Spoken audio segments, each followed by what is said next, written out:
Welcome to 1407 Gray Malkin Lane. This is the living memory of the X-Men. Don't let anyone tell you different.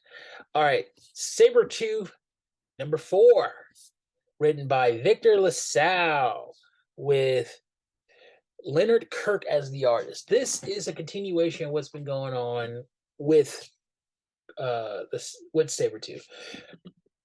Where the cast is bigger. I like the art, and I really feel like this is starting to come to a close. You could see the lights. Everybody starting to. Is that what's hot in the street, huh? Welcome to 1407 Gray Malkin Lane. This is the living memory of the X-Men. Don't let anyone tell you different. Okay, Rogue and Gambit number 2, written by Stephanie Phillips with Carlos Gomez as the writer and David Coriel as the cover artist. This limited series is part two of what's going on.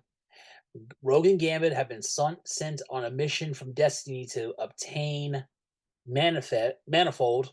I will say manifest manifold, and it did not go so well.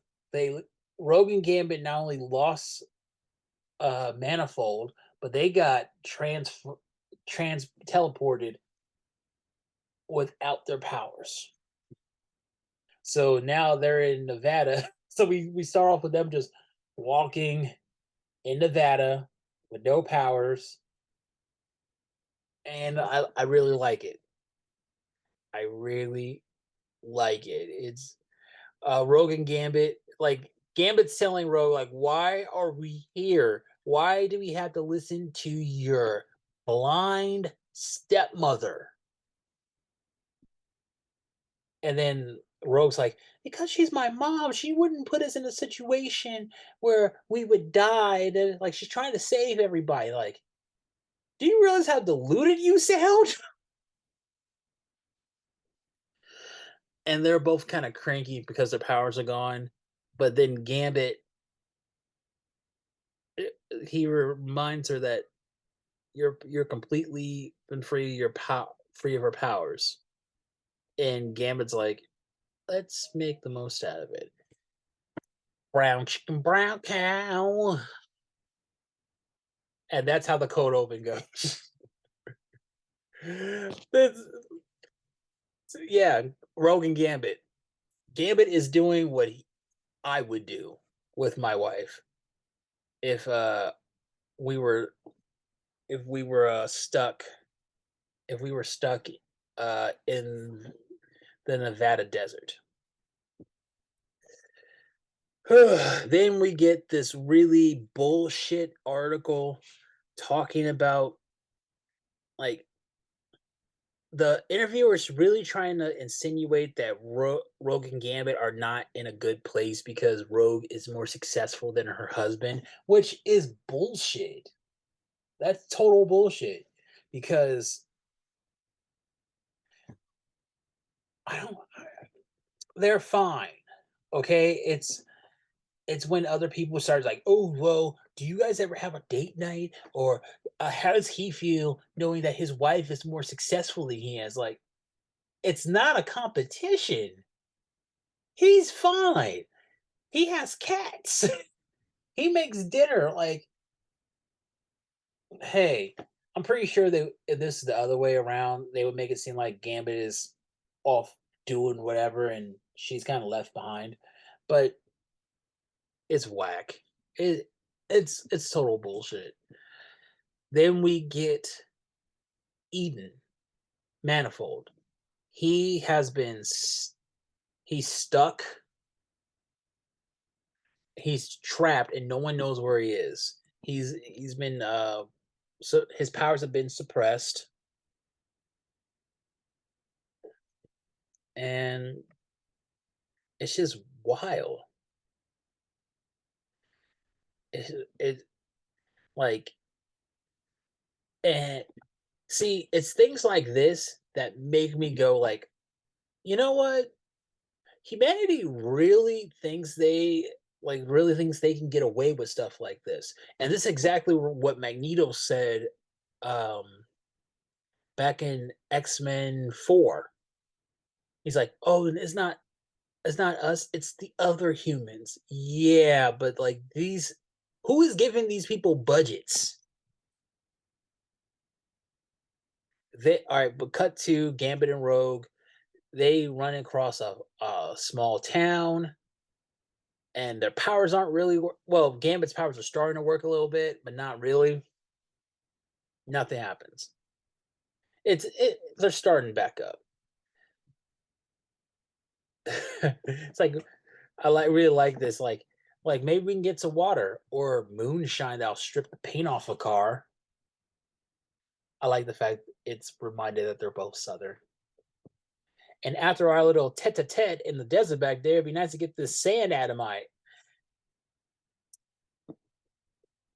This just tells me a couple of things. One, Rogue's on top. I'm not. This is not X-rated. I can tell you, it's wild.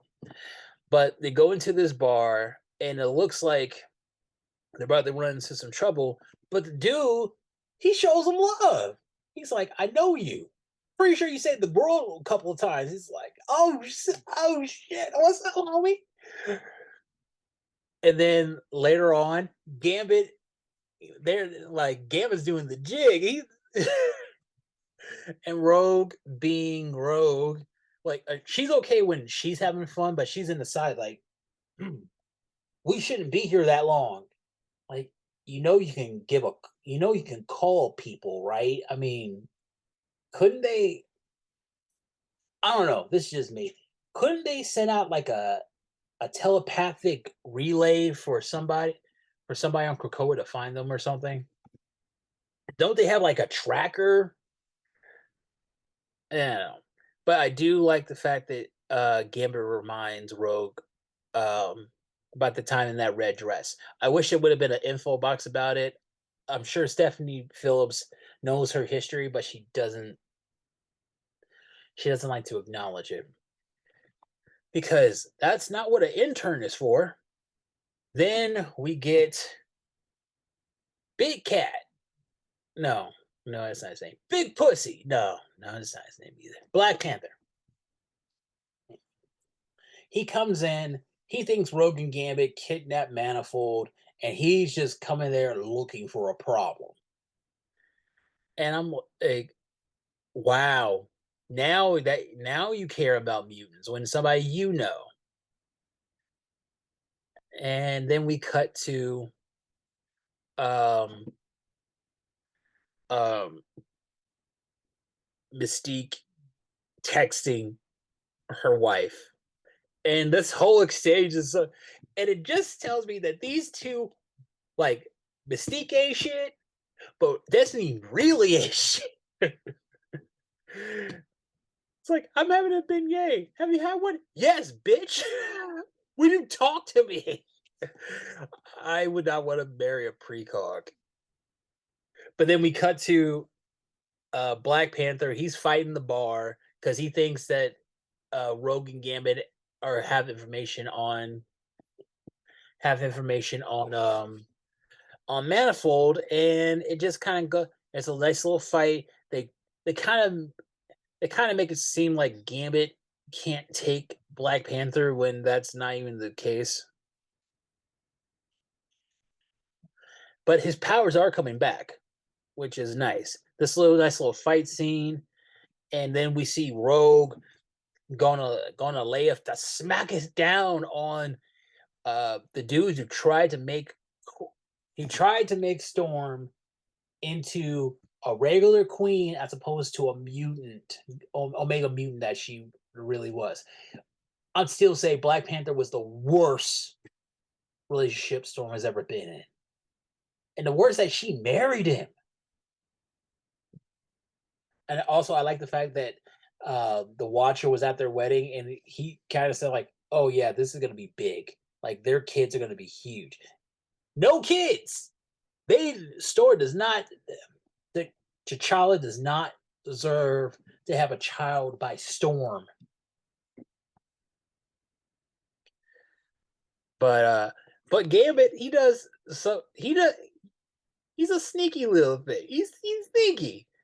He he decides to be on the offensive, thinking outside the box. He sees a woman in the kitchen. He has some rope. He ties her to the stove, turned it all the way on high where the gas, and he tells Rogue, "Time to go." And basically, he tied her up, knowing Black Panther would save her. Knowing Black Panther would save her, and the place blows up.